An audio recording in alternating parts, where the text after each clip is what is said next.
Запуск нового инвестиционного цикла, а также выход на ежегодные темпы прироста инвестиций не ниже 5-7% являются основными задачами для обеспечения темпов роста экономики в России. Об этом заявил президент страны Владимир Путин в ходе совещания по экономическим вопросам в Москве. В прошлом году прирост ВВП России составил 1,3%.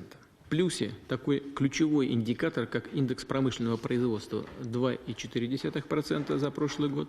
Производство сельхозпродукции прибавило 4%. Растут объемы розничной торговли.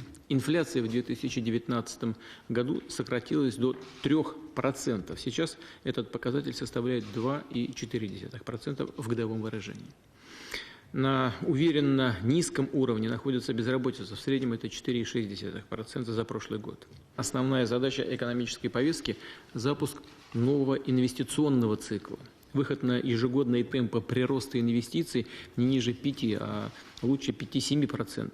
Если говорить простым языком, каждый пункт прироста инвестиций – это и новые места рабочие, и модернизированные рабочие места. Это дополнительный спрос на профессиональные, квалифицированные кадры с достойной заработной платой